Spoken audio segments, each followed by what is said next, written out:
The Blackstone Hotel stood tall in the heart of the city, its golden lights warming the evening sky. Inside, the restaurant buzzed with activity as wealthy guests chatted over expensive wine and perfectly cooked steaks. Among the servers moving quietly between tables was Sofia Rodriguez, a young woman with dark hair often tied back in a simple bun, her movements quick but never rushed. Sofia had worked at the Blackstone for 3 years now. She knew the menu by heart, could recommend the perfect wine for any dish, and had mastered the art of being present without being noticed. That was the golden rule at places like this. Be invisible until needed, then appear as if by magic. "Table 7 needs more water," whispered the head server as they passed each other. Sofia nodded, already changing direction. She moved with grace between the tables, refilling glasses without interrupting conversations. A man in an expensive suit continued his story without even glancing up as she poured. This was normal. The guests rarely saw beyond the uniform. "How is everything this evening?" Sofia asked a couple celebrating what appeared to be an anniversary. "The salmon is a bit overdone," the woman said with a slight frown. "I'm so sorry about that. Let me take it back and have the chef prepare a fresh one right away." Sofia responded with a warm smile that never revealed how tired her feet were after 6 hours of standing. In the kitchen, things were hectic as usual. Chefs called out orders while line cooks moved in practice coordination. Sofia waited patiently for the new salmon dish, observing the controlled chaos. This was her life. Late nights, sore feet, and tips that helped pay the rent for her small apartment across town. "Order up," called the sous chef, sliding the fresh salmon onto the counter. Sofia inspected it carefully before taking it back to the dining room. The woman seemed pleased with the replacement, and Sofia felt that small satisfaction of a problem solved. It wasn't much, but these little victories got her through the long shifts. As the evening wound down and the last guests paid their bills, Sofia and the other staff began the closing routine. Tablecloths were changed, silverware polished, floors swept. By midnight, most had clocked out, eager to head home or meet friends for a quick drink before the bars closed. "You coming, Sofia?" asked Lily, another server who often invited Sofia to join the after-work gatherings. "Not tonight," Sofia replied with a small smile. "I'm pretty tired." This wasn't exactly a lie, but it wasn't the whole truth either. Sofia waited until Lily waved goodbye, then glanced around to make sure no one was watching. The night manager was in his office doing paperwork, and the cleaning crew wouldn't reach the ballroom floor for another hour. Sofia slipped into the service elevator and pressed the button for the 3rd floor. Her heart beat a little faster, as it always did during these secret trips. The doors opened to a darkened hallway, and she moved quietly down the carpeted corridor until she reached the grand ballroom. During the day, this room hosted fancy weddings, business conferences, and charity events. But at night, after everyone had gone, it belonged to Sofia. She eased the heavy door open and slipped inside, carefully closing it behind her. The room was dark except for the moonlight streaming through the tall windows, casting long rectangles of silver across the polished floor. And there it was, the reason for her nightly visits. In the corner of the ballroom sat a magnificent grand piano, its black surface gleaming even in the dim light. The hotel kept it perfectly tuned for events, but on most nights it sat unused, waiting. Sofia approached it slowly, almost reverently. She ran her fingers lightly across the smooth wood before sitting down on the bench. Taking a deep breath, she lifted the cover to reveal the keys, perfect black and white teeth smiling up at her. For a moment she just sat there, letting her fingers hover above the keys. Then slowly she began to play. The first few notes of Debussy's Clair de Lune filled the empty room, soft and hesitant at first, then growing more confident. Her fingers moved across the keys from muscle memory, finding each note without hesitation. The music filled the empty ballroom, dancing off the high ceiling and wrapping around her like an old friend. This was why she came here night after night, stealing these precious moments with the piano. When she played, she wasn't just a waitress with aching feet and a stack of bills waiting at home. She was something else entirely. 8 years ago, Sofia had been a promising music student at the city conservatory. Her teachers had praised her natural talent and dedication. "You have the touch," her piano professor had told her. "Some people practice for decades and never achieve what comes naturally to you." But life had other plans. During her 2nd year, her father had gotten sick, medical bills piled up, and her mother couldn't manage alone. Sophia had taken a leave of absence, just temporary, she told herself, to help support her family. She found work at the Blackstone, grateful for the steady paycheck and decent tips. 1 year turned into 2, then 3. Her father eventually recovered, but by then the family's savings were gone, and the tuition fees for the conservatory seemed impossibly out of reach. The temporary break had become permanent without her ever making a conscious decision. Now this stolen hour in the ballroom was all that remained of her dream. As her fingers danced across the keys, moving from Debussy to Chopin, she closed her eyes and let herself remember what it felt like to play for an audience. The nervous energy, the deep focus, the connection with listeners. The nocturne she played now had been part of her last recital at school. She remembered wearing a blue dress her mother had bought specially for the occasion, her hair pulled back with a silver clip that had belonged to her grandmother. Her family had sat in the front row, beaming with pride as she performed. Sophia hit a wrong note and winced, stopping briefly before continuing. She was getting rusty. Without proper practice time or instruction, she could feel her skills slowly slipping away. Sometimes this thought brought tears to her eyes. The slow death of something precious, but tonight she pushed the sadness aside and kept playing. She switched to Beethoven's Moonlight Sonata, fitting for this moonlit room. The haunting melody filled the space around her, and she swayed slightly on the bench, lost in the music. This piece always reminded her of her father and how he would sit beside her old upright piano at home, eyes closed, listening as she practiced. "You play with your heart, sweetheart," he had told her once. "That's something no teacher can give you." The memory made her smile even as her fingers struck the more turbulent middle section of the piece. Her father was doing well now, working again and insisting she should go back to school. "We'll find a way," he said every time they spoke on the phone. But Sophia knew the reality of the numbers. The conservatory was more expensive than ever, and now she had her own apartment, her own bills. As she played the final notes of the sonata, letting them hang in the air before fading to silence, she heard a sound that made her freeze. Someone had opened the ballroom door. Sophia's hands jerked away from the keys as if burned. She turned quickly, squinting into the darkness. "Don't stop on my account," came a voice from near the door. "That was beautiful." A figure stepped forward into one of the rectangles of moonlight, revealing Mrs. Wilson, the hotel owner who rarely visited this location. Sophia stood up quickly, her heart pounding. "I'm so sorry, Mrs. Wilson. I know I shouldn't be in here. I was just—" Mrs. Wilson held up a hand, silencing Sophia's panicked explanation. She was a small woman in her 60s with short salt and pepper hair and an elegant bearing. Despite her size, she commanded respect throughout the hotel chain she had built from nothing. "How long have you been coming here to play?" Mrs. Wilson asked, her voice calm and curious rather than angry. Sophia swallowed hard. "Almost 3 years, ma'am. I always make sure the room isn't booked and I never touch anything else. Just the piano." Mrs. Wilson nodded slowly, moving closer until she stood beside the grand piano.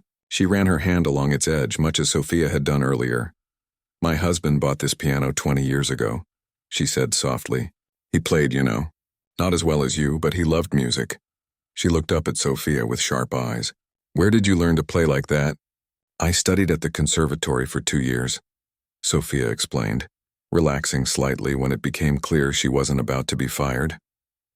"But I had to leave to help my family." Mrs. Wilson made a small humming sound, considering this information. "And now you serve drinks and food and play in an empty room at night." Put that way, it sounded sad, and Sophia felt a flush of embarrassment. "It's a good job, Mrs. Wilson. I'm grateful for it." "Of course," the older woman agreed. "But talents should not be wasted.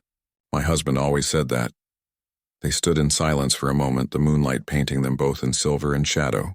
Then Mrs. Wilson gestured toward the piano. "Play something else for me."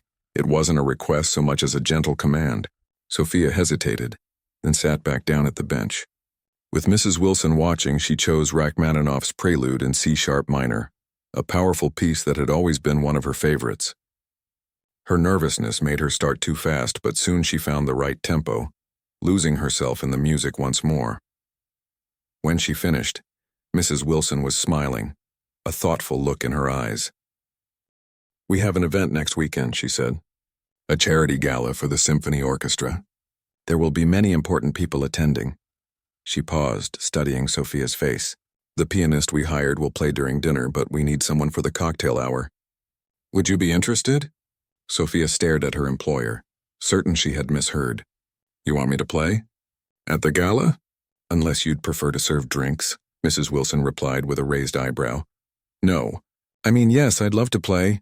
Sophia stammered, her mind racing with possibilities and fears. But I don't have anything appropriate to wear and I'd need time to practice properly and… Details. Mrs. Wilson waved her hand dismissively.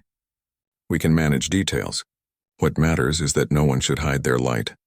She gave Sophia a significant look, especially not in empty rooms at midnight.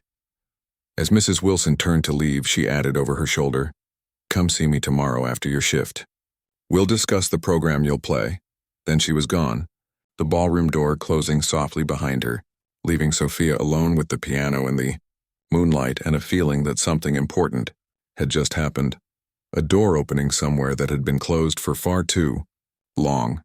Sophia placed her hands on the keys again, this time playing a joyful Mozart piece that matched the sudden lightness in her heart.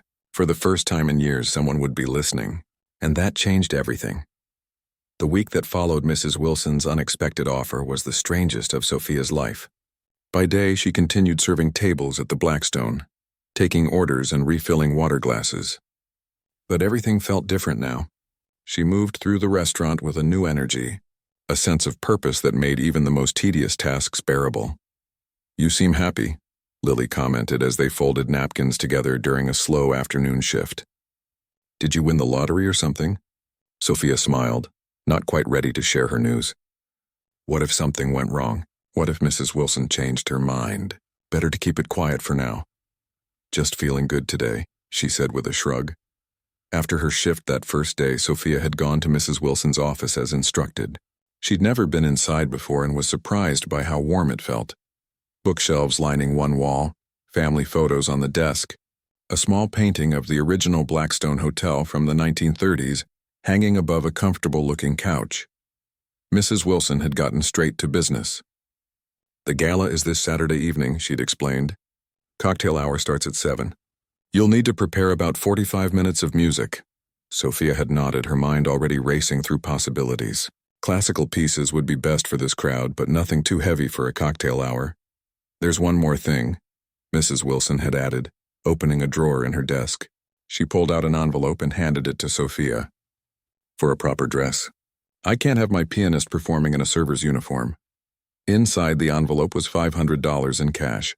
Sophia had tried to refuse. It was too much, but Mrs. Wilson wouldn't hear of it. Consider it an investment, she'd said firmly. Now I've arranged for you to have access to the ballroom every evening this week after closing. You'll need to practice on that piano specifically. It has its own personality. Now, 4 days later, Sophia sat at that same piano in the empty ballroom, sheets of music spread out before her. Her fingers were sore from hours of practice, but it was a good kind of pain, the kind that meant progress. She'd chosen her program carefully, some Chopin, a bit of Debussy, some Mozart for lightness, and her favorite Rachmaninoff piece to finish. Nothing too showy, but challenging enough to showcase her skills. Sophia glanced at her watch, nearly midnight. She should go home and get some sleep. Tomorrow was her day off, and she needed to find a dress. The thought made her stomach flutter with a mixture of excitement and anxiety. She hadn't worn anything formal in years. The next morning, Sophia stood in front of a department store mirror, hardly recognizing herself. The dress was midnight blue, simple but elegant, with a modest neckline and a skirt that flowed to just below her knees.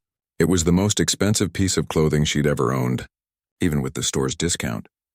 It's perfect, said the saleswoman, a kind older lady who had spent nearly an hour helping Sophia find something suitable. You look like a professional musician. Sophia smiled at her reflection. I used to be, she said softly. Or I was going to be. And now? The saleswoman asked. Now I'm not sure what I am, Sophia admitted. But I'm playing at the Blackstone's charity gala tomorrow night. The saleswoman beamed. Well, whoever you are, you look beautiful. And I bet you play beautifully too.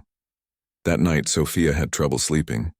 Her mind kept replaying the pieces she would perform, her fingers twitching slightly against the bedsheets. What if she messed up? What if she froze? It had been so long since she'd played for anyone other than herself. When she finally drifted off, she dreamed of her father sitting in the front row, smiling up at her just as he had at her school recitals. Saturday arrived with a perfect blue sky, as if even the weather was celebrating her opportunity. Sophia spent the morning doing laundry and cleaning her apartment, trying to keep her hands and mind busy. By afternoon, she couldn't sit still any longer and decided to walk to the hotel early. Maybe she could practice one more time before getting ready. The hotel lobby was busier than usual, with staff hurrying about with flower arrangements and setting up signs directing guests to the ballroom. Sophia slipped past them, heading for the service elevator. In the ballroom, workers were arranging tables and chairs, transforming the space where she had practiced in solitude into a glittering venue worthy of the city's wealthiest art patrons. "Excuse me, miss? Can I help you?"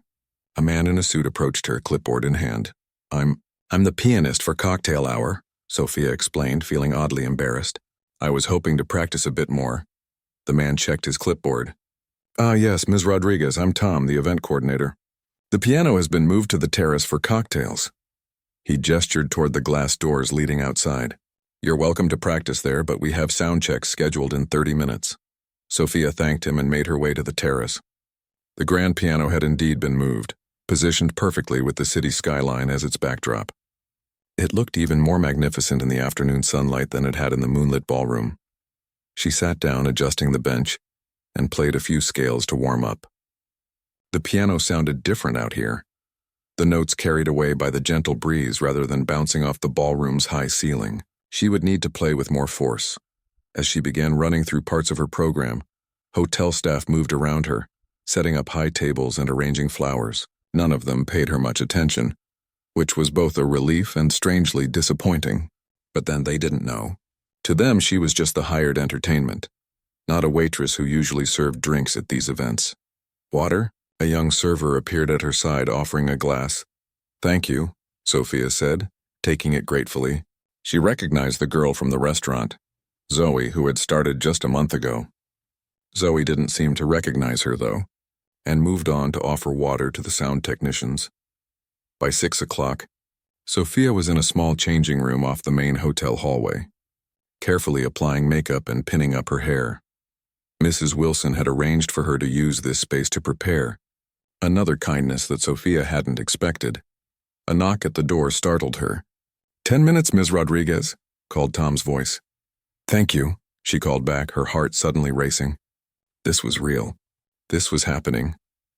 Sophia took a deep breath and looked at herself in the mirror. The woman who stared back looked poised, professional, nothing like the waitress who had spent years blending into the background. The blue dress fit perfectly, and the simple silver necklace she'd borrowed from her mother caught the light when she moved. "You can do this," she whispered to her reflection. "This is what you were meant to do." With one final deep breath, she opened the door and made her way back to the terrace. Guests were already beginning to arrive, elegant women in flowing dresses and men in tuxedos being greeted by hotel staff. Waiters circulated with trays of champagne, and soft chatter filled the early evening air. Sophia approached the piano, trying to appear confident despite her trembling hands. She sat down, adjusted her dress, and placed her fingers on the keys. For a moment she froze, overwhelmed by the sight of actual people who would be listening to her play. Then she saw Mrs. Wilson across the terrace, giving her an encouraging nod. Sophia nodded back, took a steadying breath, and began to play. The first notes of Mozart's Rondo alla Turca filled the air, bright and cheerful. She'd chosen this piece to start because it was lively enough to work as background music, while still being technically impressive. A few heads turned toward the piano, but most guests continued their conversations exactly as she'd expected. Sophia relaxed into the music, letting her fingers find their familiar paths across the keys. With each piece, she grew more confident, gradually shifting from Mozart to Chopin's more emotional nocturnes. She was vaguely aware that more people were watching now, but she kept her eyes on the keys, losing herself in the performance. When she began Debussy's Clair de Lune, the piece Mrs. Wilson had first heard her play, the terrace had grown noticeably quieter. Sophia dared to look up and was startled to see that a small crowd had gathered around the piano. Their faces were attentive, appreciative, some even closing their eyes to better absorb the music. The sun was setting now, casting a golden glow over the terrace as Sophia's fingers danced through Debussy's delicate harmonies. It was perfect timing. as if nature itself had coordinated with her performance to create this moment of beauty. As the final notes of Clair de Lune faded into the evening air, something unexpected happened. The guests applauded. Not just polite cocktail party applause, but genuine, enthusiastic appreciation. Sophia felt her cheeks flush with pleasure as she nodded her thanks.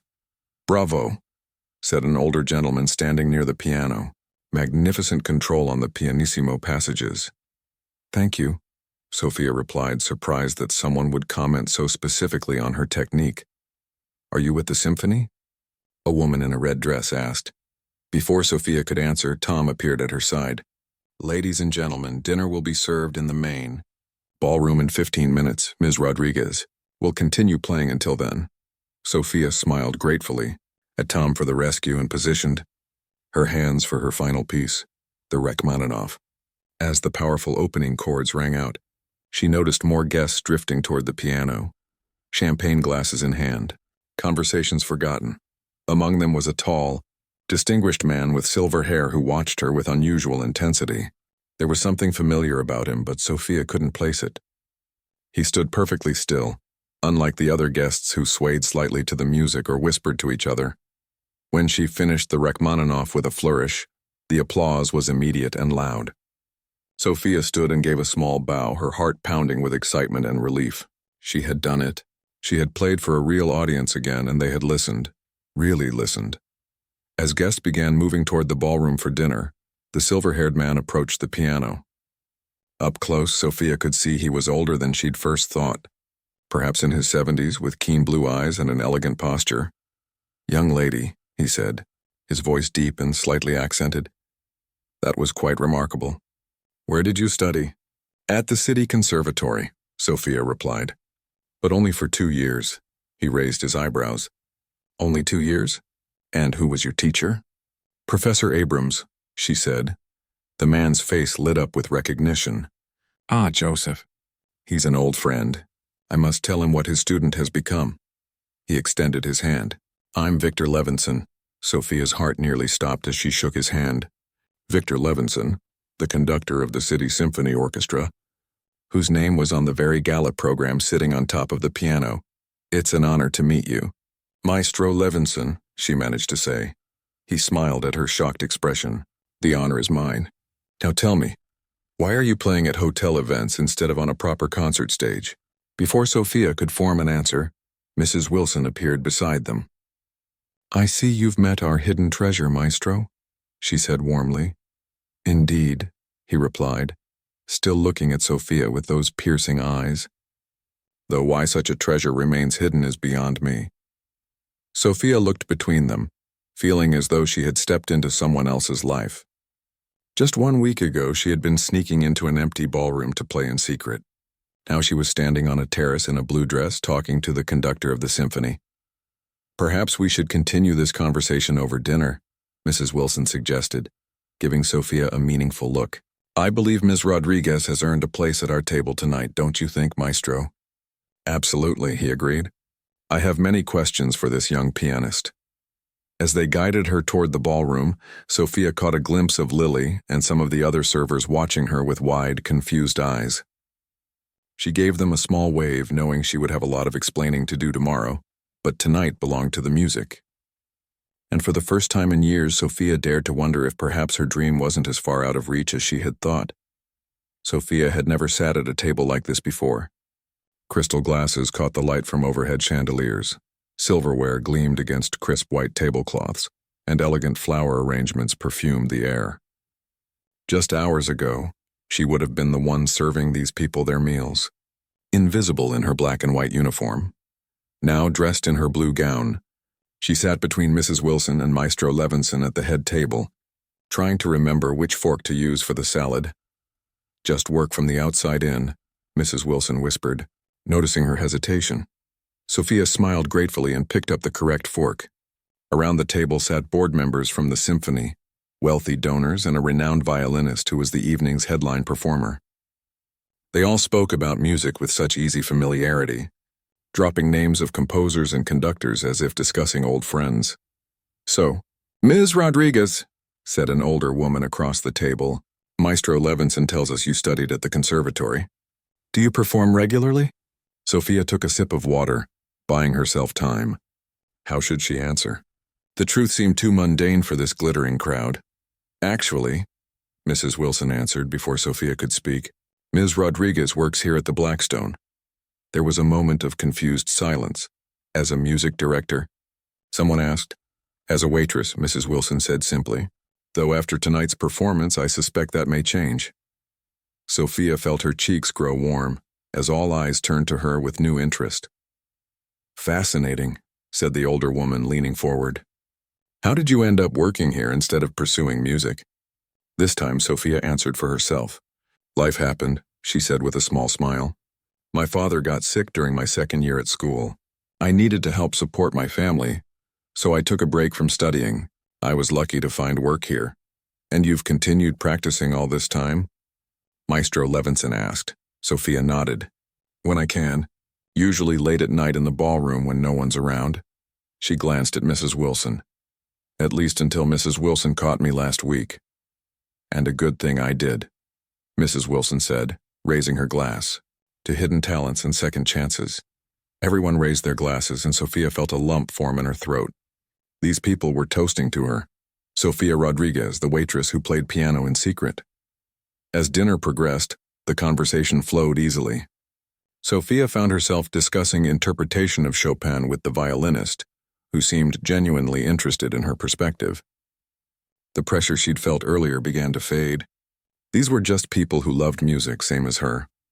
Halfway through the main course, Maestro Levinson turned to her.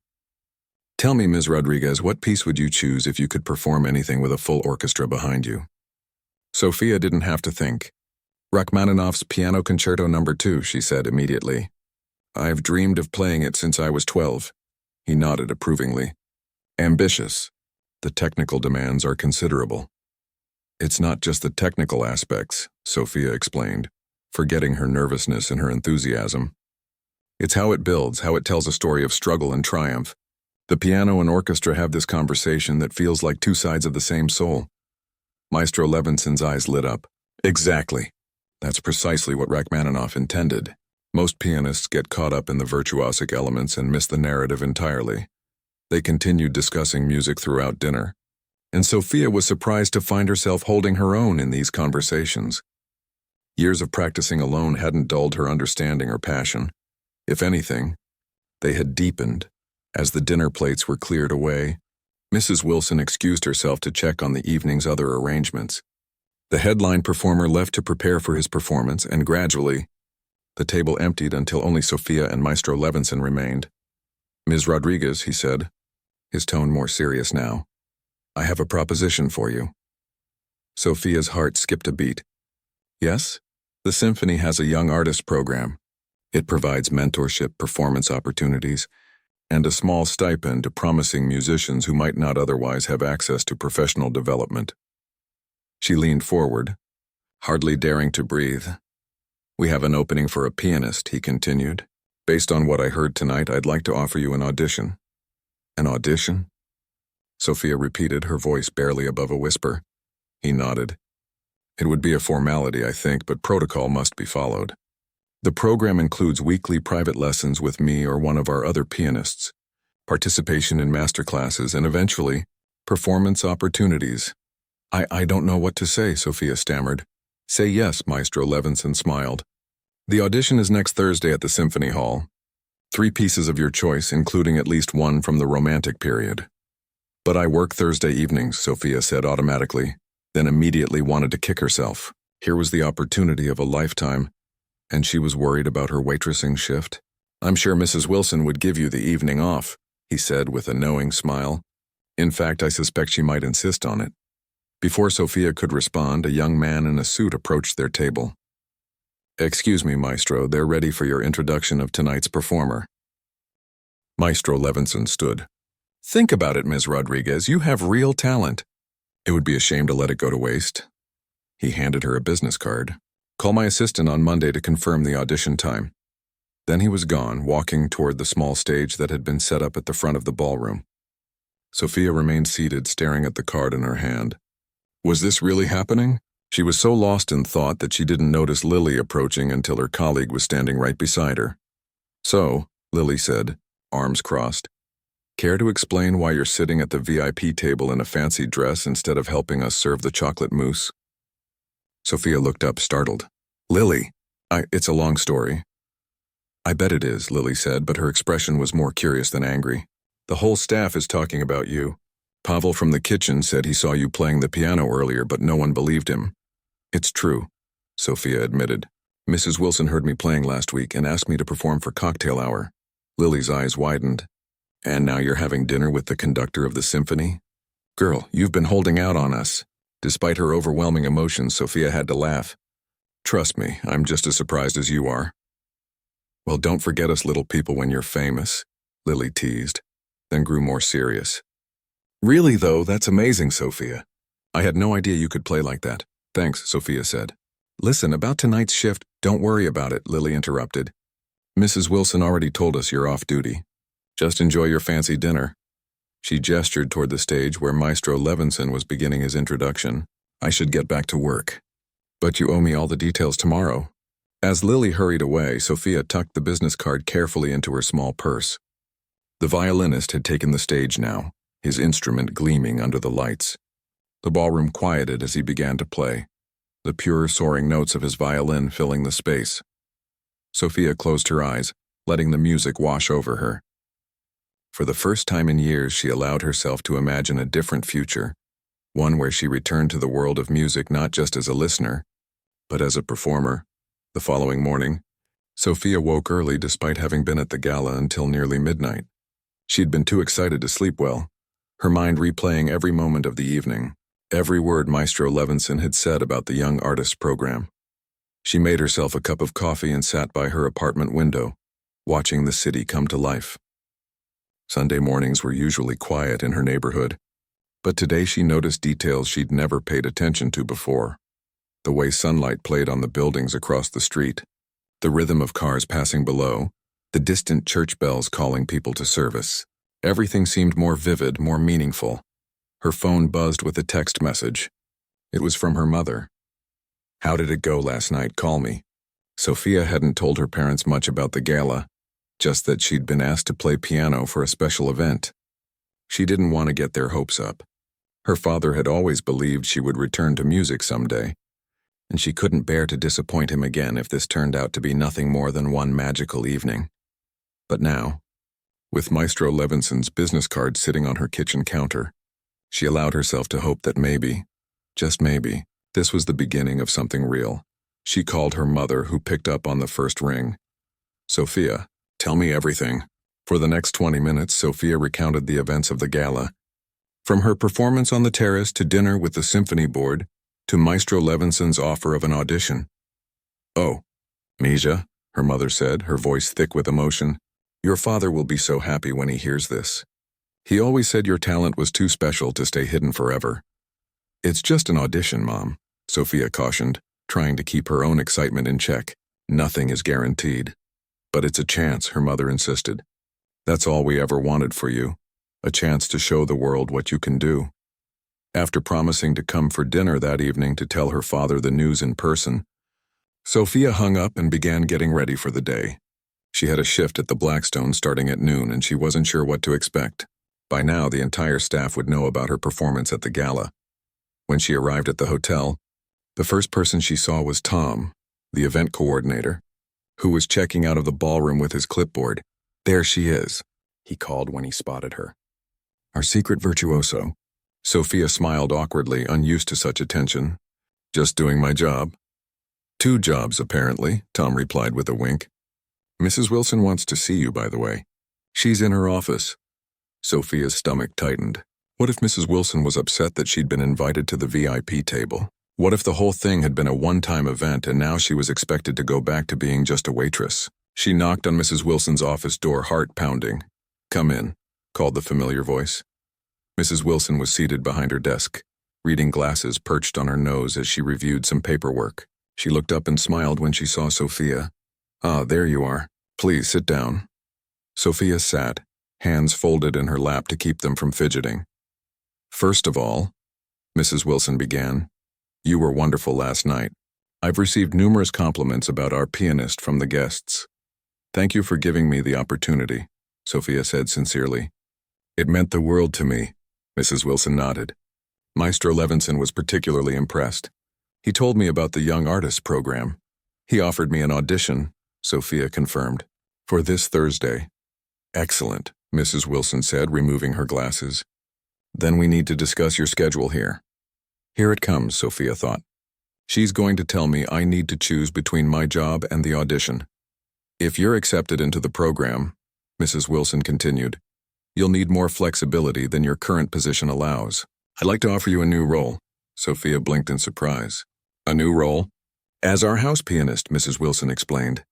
We host enough events that having a dedicated musician on staff makes sense. The hours would be more varied than your current schedule, but also more compatible with the symphony program. I don't know what to say, Sophia stammered for the second time in 24 hours. Mrs. Wilson smiled. You could start by saying yes.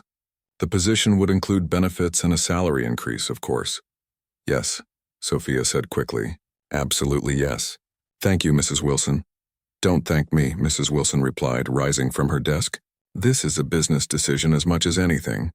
Last night proved you're an asset to the Blackstone. She paused, her expression softening slightly. Though I must admit, I'm personally pleased to see your talent recognized at last. As Sophia left the office, she felt as if she were walking on air. In just 1 week, her life had transformed completely. From playing alone in an empty ballroom to becoming the hotel's official pianist.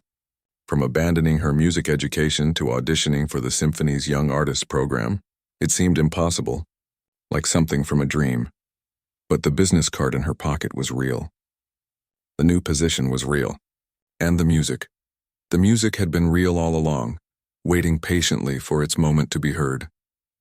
The days leading up to Thursday's audition passed in a blur of nerves and preparation for Sophia. Each night after her shift at the restaurant, now her last week as a waitress, she practiced in the ballroom, working on the 3 pieces she had selected for her audition. A Bach prelude and fugue, Chopin's Ballad No. 1, and Debussy's Reflets dans l'eau. On Tuesday evening, an unexpected visitor interrupted her practice. Sophia was deep into the Bach fugue when the ballroom door opened and a tall man with kind eyes and gray hair walked in. He wore a simple sweater and khakis, looking more like a college professor than the renowned pianist he was. Don't stop, he said, approaching the piano. I'm just here to listen. Sophia recognized him immediately from the symphony's website. David Chen, the principal pianist who often performed as a soloist with the orchestra. Mr. Chen, she said, standing up quickly. I didn't know you were coming. He smiled, extending his hand. Victor asked me to check in on you before Thursday. And please call me David, Victor. You mean Maestro Levinson? Sophia asked, shaking his hand. David chuckled. Yes, though he'd prefer you call him Maestro until you're in the program. Then he'll insist on Victor. He gestured to the piano bench. May I? Sophia moved aside, watching as he sat down and played a quick scale, feeling the instrument. Nice action, he commented, though it could use a tuning soon. I've gotten used to its quirks, Sophia said. The A-flat key sticks a little. David nodded, then stood up. Play your program for me? I'd like to hear what you're preparing. Sophia's mouth went dry. This was an unofficial pre-audition, she realized. David Chen would report back to Maestro Levinson about her playing. Don't be nervous, David said gently, seeing her hesitation. I'm here to help, not judge. Think of it as a free lesson. Taking a deep breath, Sophia sat back down at the piano and began the Bach prelude. Her fingers felt stiff at first, but gradually relaxed as she lost herself in the familiar counterpoint. When she finished the fugue, David nodded approvingly but made no comment, simply gesturing for her to continue. The Chopin Ballade was more emotional, with its contrasting sections of calm and storm. Sophia felt her confidence growing as she navigated the challenging passages. She knew this piece inside out, had played it countless times in this very room. As the final chords faded, David spoke for the first time. Interesting interpretation. A bit restrained in the development section, but your coda was excellent. Sophia nodded, absorbing the critique. I've been working on the dynamics there. Try thinking of it as a story rather than a piece of music, David suggested. The development is where the conflict happens. It needs to feel urgent, unsettled. She played the section again, this time letting the music surge more dramatically. David smiled. Much better. Now the Debussy? The impressionistic piece was Sophia's favorite of the three, shimmering cascades of notes that evoked water reflecting light. She closed her eyes for portions of it, feeling rather than thinking her way through the delicate passages. When she finished, David was silent for a long moment. Then he said simply, "That was beautiful." "Thank you," Sophia replied, relief washing over her. "You play like someone who has lived with music her whole life," David observed. "But Victor tells me you left the conservatory years ago." Sophia nodded. "Family circumstances. I had to work." "And yet you kept playing," he said, not as a question but as a statement of fact. "I couldn't stop," she admitted. "Even when I thought my dreams of being a professional musician were over, I couldn't stop playing." David's expression grew thoughtful. "That's how you know it's a calling, not just a career choice." He glanced at his watch. "I should go, but you're in good shape for Thursday." He paused, then added, "Just one suggestion. The Bach is technically flawless, but it feels a bit academic. Remember that even Bach was human. Find the humanity in the counterpoint." With that cryptic advice, he left Sophia alone in the ballroom, thinking about what it meant to find humanity in Bach's precise mathematical structures. Thursday arrived with a light rain that turned the city streets shiny and reflective, like the surface of a lake. Sophia spent the morning at her parents' house, practicing on her father's old upright piano, while her mother prepared her favorite childhood meal, arroz con pollo with extra olives, just the way she liked it. "You need to eat," her mother insisted when Sophia claimed she was too nervous for lunch. "You can't play with an empty stomach." Her father sat nearby, reading the newspaper but glancing up every few minutes to smile at his daughter. He hadn't said much that morning, but his quiet pride was evident in the way he had carefully cleaned and polished the piano before she arrived. After lunch, he finally spoke. "I have something for you," he said, disappearing into the bedroom and returning with a small box.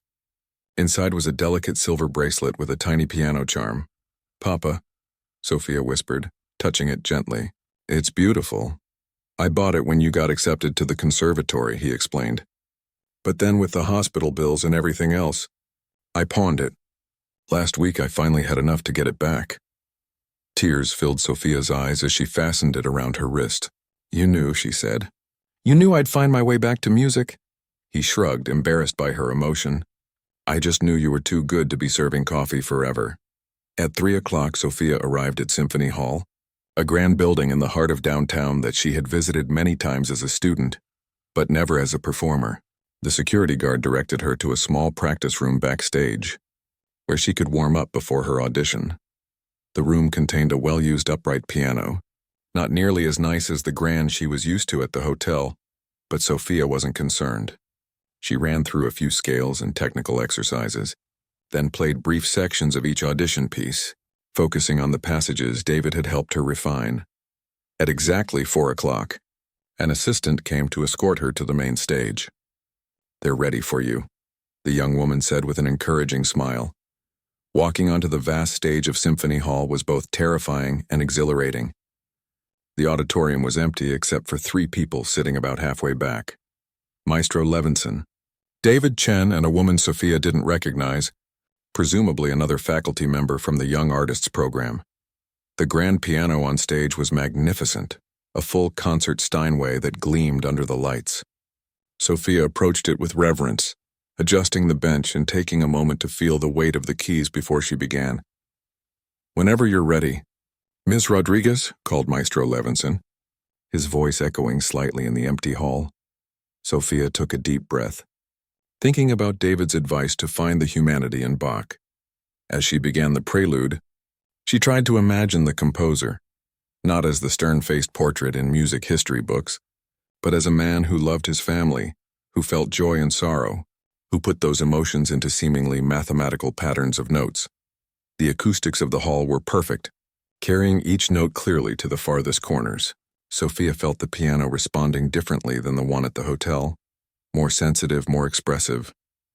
She adjusted her touch accordingly, letting the music breathe. When she moved into the Chopin ballade, she forgot about the 3 judges watching her.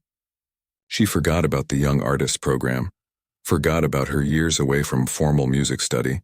There was only the story within the music, the quiet beginning, the growing tension, the passionate climax, the final resolution. For the Debussy, she closed her eyes entirely, trusting her fingers to find the right keys. The impressionistic piece was all about color and light, about creating an atmosphere rather than following a strict structure. Sophia let the shimmering arpeggios cascade through the hall, imagining sunlight dancing on water. As the final notes faded into silence, she opened her eyes, suddenly very aware of the three people watching her. For a long moment, no one spoke. Then Maestro Levinson stood up. "Thank you, Ms. Rodriguez, that was most illuminating." His face gave nothing away. "Would you mind waiting outside for a few minutes while we confer?" Sophia nodded, her heart pounding as she left the stage. In the hallway, she paced nervously, the silver bracelet on her wrist catching the light as she moved. Had she played well enough? The Bach had felt better than ever before, and the Chopin had been solid. But she'd taken some liberties with the Debussy that might have been too interpretive. After what seemed like hours but was probably only 10 minutes, the assistant reappeared. "They'd like you to come back in." Sophia returned to the stage where all three judges were now standing. The woman she didn't recognize stepped forward first. "Ms. Rodriguez, I'm Dr. Isabel Torres, Artistic Director of the Young Artist Program. Your playing today was remarkably assured, especially considering your unconventional path." Sophia wasn't sure if that was a compliment or criticism, so she simply nodded. "We usually accept students who have completed their formal education," Dr. Torres continued, "but in your case, we're willing to make an exception." It took a moment for the words to register. "You mean, we would like to offer you a place in the program," Maestro Levinson said, a smile finally breaking through his serious demeanor. "Starting next month," David Chen added. "Your Bach was much improved. You found the humanity in it just as I suggested." Sophia felt her knees go weak with relief and joy. "Thank you," she managed to say. "I won't let you down." "There are details to discuss," Dr. Torres said, all business. "Scholarship arrangements, your schedule, academic requirements to fill in the gaps from your unfinished education. But those can wait until next week." Her stern expression softened slightly. "For now, congratulations." As Sophia left Symphony Hall, stepping out into the rain that had now stopped, leaving the city fresh and clean, she felt as if she were walking in a dream. Just 2 weeks ago, she had been a waitress playing piano in an empty ballroom at midnight. Now she was a member of the Symphony's prestigious Young Artists program, with a new position as the Blackstone's house pianist. She pulled out her phone and called her parents first, then Mrs. Wilson, sharing the good news. Then, on impulse, she took a detour on her way home, stopping at the small church where she had first learned to play as a child. The elderly nun who had given her lessons had long since passed away, but the church was open, and the old upright piano still sat in the corner of the community hall. No one was around, so Sophia sat down and played a simple hymn, the first piece Sister Margaret had taught her when she was just 7 years old. The piano was badly out of tune, some keys sticking, others barely sounding at all. But to Sophia, at that moment, it was as beautiful as the concert grand at Symphony Hall. As she played the final chord, she whispered a thank you to Sister Margaret, to her parents, to Mrs. Wilson, and to everyone else who had helped her along her unusual journey. Most of all, she thanked the music itself, which had never abandoned her even when she thought her dreams were over. Walking home through the twilight, Sophia felt the weight of the past years lifting from her shoulders. Tomorrow would bring new challenges, intensive practice, academic study, performances. But for the first time in a long time, she was moving toward her future rather than away from it. The silver bracelet glinted on her wrist as she unlocked her apartment door, a reminder of her father's unwavering faith. Perhaps he had been right all along. Perhaps some talents are simply too strong to remain hidden forever, no matter what obstacles life puts in their way. 3 months passed in a whirlwind of music, study, and performances. Sophia's life had transformed completely from her days as a waitress. Her weeks now followed a new rhythm. Mornings at Symphony Hall for lessons and master classes, afternoons practicing or studying music theory to fill the gaps in her education, and evenings performing at the Blackstone Hotel as their official house pianist. The work was demanding but deeply fulfilling. Under David Chen's guidance, her technique improved rapidly. Maestro Levinson pushed her to tackle increasingly difficult repertoire, while Dr. Torres ensured she received the academic foundation she had missed by leaving the conservatory early. "Your hands are different," her father remarked one Sunday when she visited for dinner. He pointed to her fingers, which had always been long and graceful, but now showed the strength and flexibility that came from hours of dedicated practice. "Everything is different," Sophia replied with a smile, and it was true. She walked differently, spoke differently, even thought differently. Music had reclaimed its central place in her life, and the change showed in everything she did. At the Blackstone, Mrs. Wilson had transformed the terrace into a permanent performance space with the grand piano as its centerpiece. Hotel guests now came specifically to hear the pianist play during evening cocktails, not knowing that just months earlier she had been serving their drinks. Some nights, when the weather was good and the hotel was hosting special events, the terrace would fill with people, many standing just to listen. Sophia found herself expanding her repertoire, mixing classical pieces with more accessible modern compositions and even some jazz standards that David had been teaching her. "You're becoming quite the crowd pleaser," Lily teased one evening, bringing Sophia a glass of water during her break. Lily was now the head server at the restaurant, promoted after Sophia changed positions. "Just giving the people what they want," Sophia replied with a laugh. But the truth was she loved these performances. They allowed her to experiment in ways that her classical training didn't, to connect directly with an audience that wasn't made up of music critics and professors. One Tuesday morning in late autumn, Sophia arrived at Symphony Hall for her regular lesson with David to find him in an unusually excited mood. "Change of plans today," he announced as she set down her bag. "We're going to work on the Rachmaninoff." "The Rachmaninoff?" Sophia repeated, confused. "You mean the concerto?" "But that's not part of my program." David's eyes twinkled. "It is now. The symphony season starts next month and there's been a change in the opening night program." Sophia's heart began to race. "What are you saying?" "I'm saying that Maestro Levinson wants you to perform the second movement of Rachmaninoff's Piano Concerto No. 2 as part of the opening gala." The room seemed to spin around her. That's not possible. I'm just a student. Opening night is for established soloists, not young artist program participants." "Usually, yes," David agreed. "But Maestro Levinson, has taken a special interest in your development. And after your performance at the donors' reception last week, several board members specifically requested you." Sophia sank onto the piano bench, remembering the small recital she had given for symphony donors. She had played well, but to be invited to perform on opening night, with the full orchestra, it seemed impossible. "I can't possibly be ready in a month," she protested. David sat beside her. "You've been playing the Rachmaninoff for years, according to what you told Victor at the hotel gala, and I've heard you practicing it during your breaks." He smiled at her surprised expression. "The practice rooms here have thin walls," it was true. The second concerto had been her dream piece for so long that she worked on it whenever she had spare time, even though it wasn't part of her assigned repertoire. "This is just the second movement," David continued, "not the entire concerto, and you won't be the headline performer, that's still Cholin Wang, but you'll open the second half of the program." Sophia took a deep breath, trying to calm her racing thoughts. "Does Dr. Torres approve? She's always saying I need to focus on fundamentals before tackling the big romantic concertos." "Isabel has concerns," David admitted, "but she's agreed to let you try. If you're not ready by the final rehearsal, they'll adjust the program." That settled it. Sophia squared her shoulders. "Then I'll make sure I'm ready." The next 4 weeks were the most intense of Sophia's life. Her regular lessons continued, but every spare moment was devoted to the Rachmaninoff. The second movement was slower than the famous first and third movements, but it required a delicate touch and deep emotional expression that challenged even experienced pianists.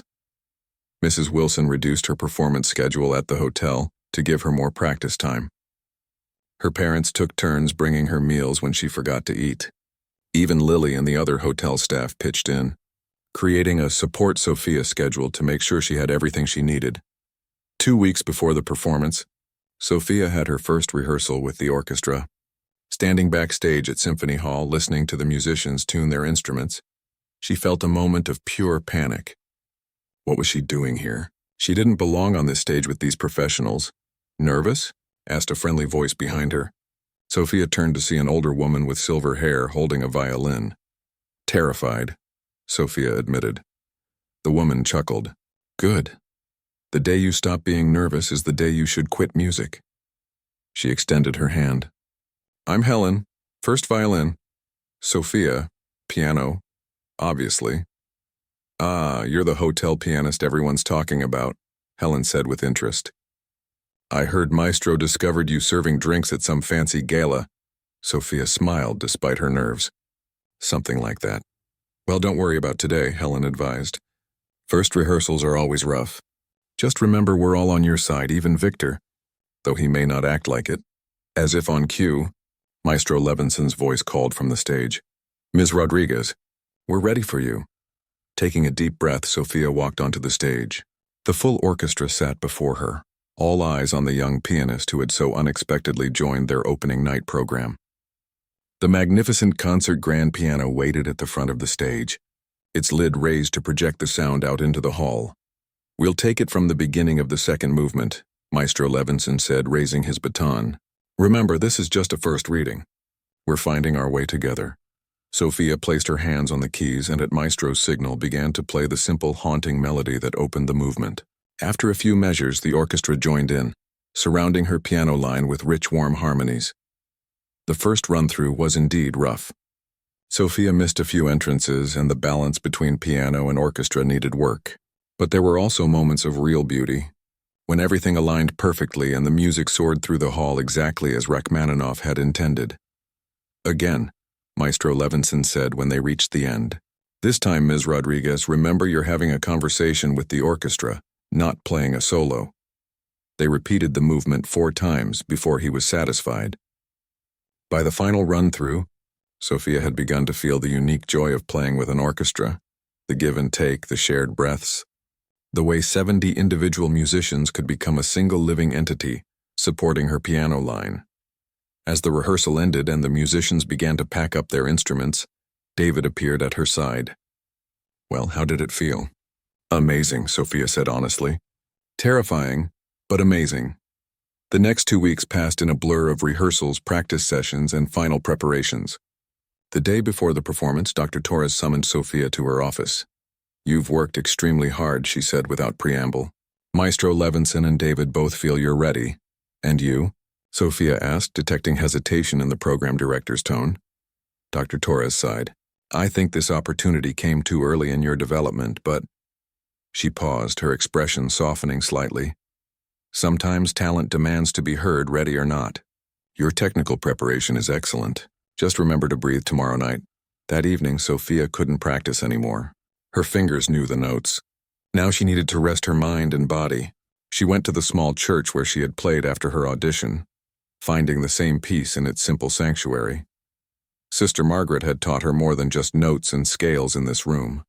She had taught her that music was a gift to be shared, not a performance to be judged. Sitting at the old upright piano, Sophia played the Rachmaninoff one last time, not to practice but to remind herself why she had fallen in love with this piece in the first place. Opening night arrived with all the excitement and glamour of a major cultural event. The streets around Symphony Hall were filled with well-dressed patrons, limousines dropping off donors and dignitaries, photographers capturing the scene for the local news. Backstage, Sophia stood in a small dressing room, hardly recognizing the elegant young woman in the mirror. Mrs. Wilson had insisted on buying her a proper concert gown, deep burgundy velvet that flowed to the floor, with simple lines that looked both classical and modern. Hur dark hai,